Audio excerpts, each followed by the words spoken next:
my name is Ryan, and much like this Bissell pet hair remover with the multi-cleaning surfaces, well, I suck.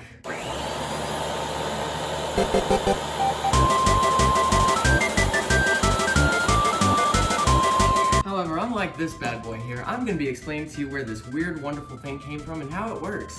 Now, if you'd like to hear this Bissell pet hair remover with the multi-cleaning surfaces explain where I came from... Ew? Hi, I'm Ryan, and welcome to the boring part of the video. I just have to teach you some things before I move on. I'm just gonna go through the requirements, you know how it is. The Industrial Revolution was a large era of advancement in regards to how people perform tasks and how technology can optimize the process. There weren't computers and electronics just yet, but machines and inventions came from all around to work to make things more efficient. Cleaning was far less clean than it actually was. Carpet cleaning wasn't really even a big process or something to consider before all these new methods were brought around.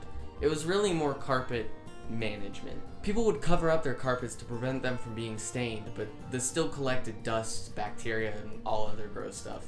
When things got dirty, they would hang up their carpets and just whack them with brooms to shake loose the dirt and let it fall off. Tough stains were treated with the power OxiClean Laundry Stain Remover. It gets the tough stains out. Lemon juice and bread. It actually worked, I think. It was good for picking up oils and hard to clean things.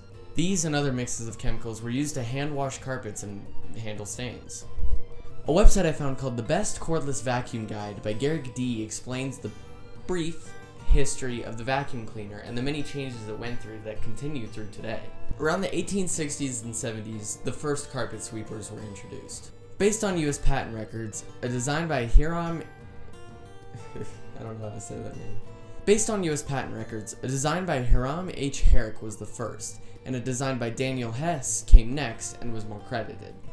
These two are the very first, but they couldn't get their work off the ground much due to complexity and a lack of production. A more credited inventor was Ives W. McGavry, who invented the Whirlwind model, which looks close enough to what we know today. This was probably what many further vacuums based their image off of, and just continued to make changes and improvements throughout. The next biggest advancement was in 1901, when the first electric vacuum cleaner was invented by Hubert Cecil Booth, who's also pretty much credited for inventing the vacuum cleaner.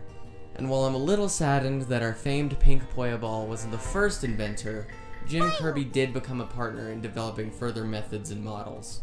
The latest achievement on the list is the work of inventor Jake Tyler, who in 2011 managed to make the world's first cardboard vacuum cleaner, which is pretty impressive if you ask me. Now, wait a minute.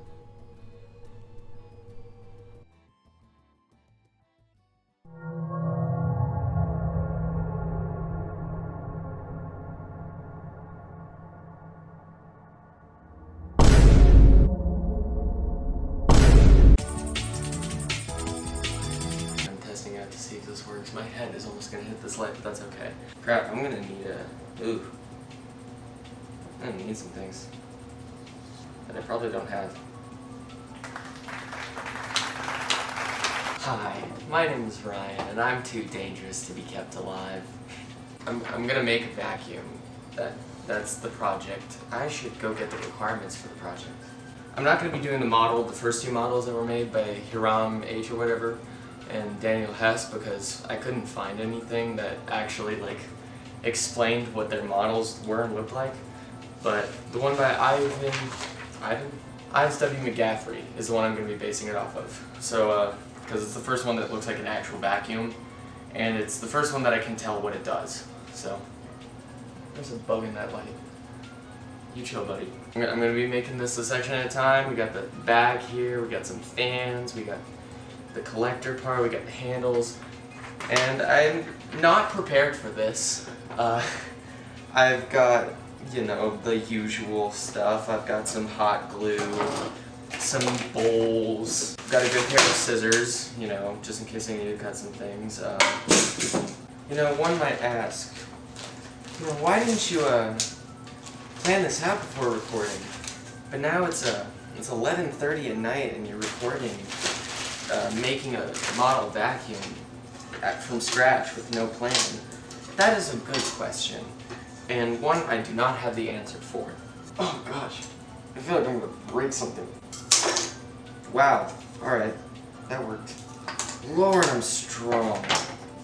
Oh, I smell it. It smells like burning. And that's what we want. We want burning. The engineer.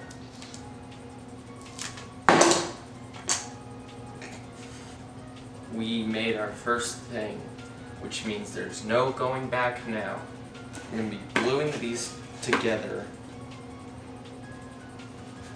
and then making a fan, like a little fan that rotates inside of them. Is that the best way to go about this?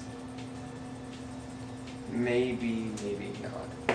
The only thing I need something that I don't want to use those to use as like propellers or whatever. Some like, you know, like round, like kind of shape. It's like propellers for the fan.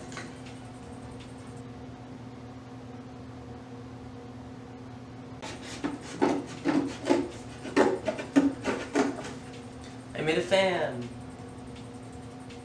Bowls. 2.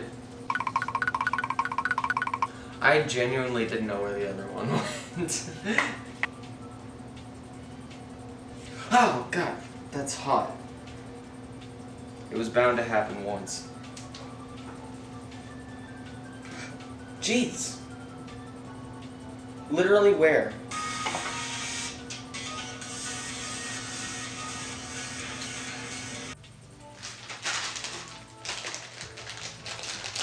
I'm getting tired. Okay, I'm gonna ruin some pencils for this. Because what's gonna happen is there's gonna need to be a string attached to the middle to like connect all the way up and around, so I'm gonna glue a pencil right there. But not the full pencil, just part of the pencil.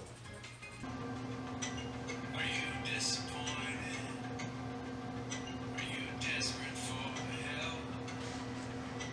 You know what it's like to be tired, and only a shell of yourself. Me doing this project. This doesn't look that bad. Shut up. Music, stop. This doesn't look that bad. I think it actually is coming out pretty good. We got the collector part now. We got the bag where all the dust collects up. All the stuff comes up in here and stuff. Yeah. I don't have that much more. See? They look pretty close, right? I'm inventing a vacuum cleaner.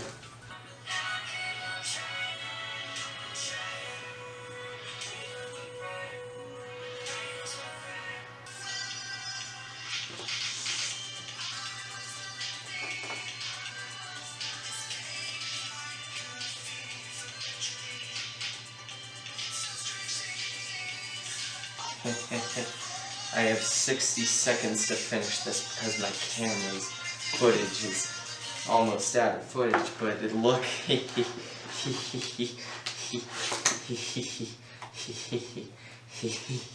Oh my goodness, I finished it.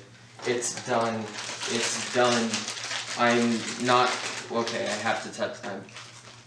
It's all complete and it looks like absolute garbage. But you know what? Ooh. First thing we do is we unplug the glue gun. But you know what? I'm done. I'm going to sleep. What time is it? It's 1:48 in the morning and I'm listening to Harry Styles. So you know what? Good night. Oh, this silly goose. You guys don't even know how the darn thing works. Plus, I'm gonna be the one who has to clean up all this mess. Hi, my name is Ryan, and I still don't care enough to fix the glare in my glasses. Oh, and I have this thing now. The idea of the vacuum part of a cleaner came from the reinvention of methods based off this. Hubert Cecile Booth was the one who turned them into vacuum machines, which wasn't really a vacuum, but it was just suction.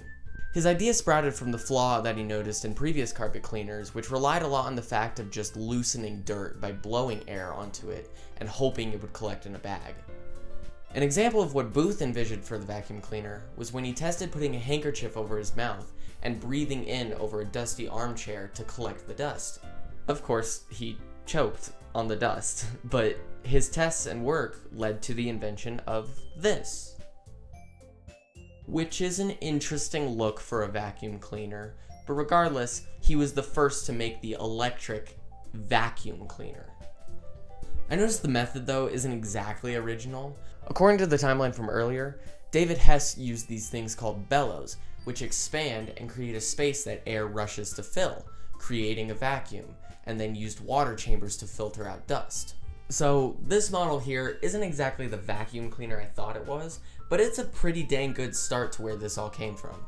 You'd have to manually turn the crank at the top, which would get the fan here spinning, and all that air would blow and loosen the dirt, getting all the dust to collect in the bag. And while this may not be the best vacuum method, this really does look a lot like what we have today. Further upgrades included adding brushes at the bottom to help whack and sweep up the dirt. And the spinning cyclone method is definitely a big part of vacuums today, which doesn't require using a bag, is cleaner and more efficient. If you want a good example of straight up suction, take your lungs, which is a good example of how David Hess' model worked. Breathing in expands your lungs, and all that new room creates a difference in air pressure. This needs to balance out, so all the air is going to fill in that space. That's what suction is. If you want to turn this into a vacuum cleaner for yourself, I actually have something for you, and it reflects how Hubert Cecile Booth ran his tests. Take a comb and some tissue. Putting the tissue around the comb will act as a filter, so when you find something dusty, breathe in, and all the dust is going to collect on the tissue. This is a vacuum cleaner. Oh gosh. Oh no.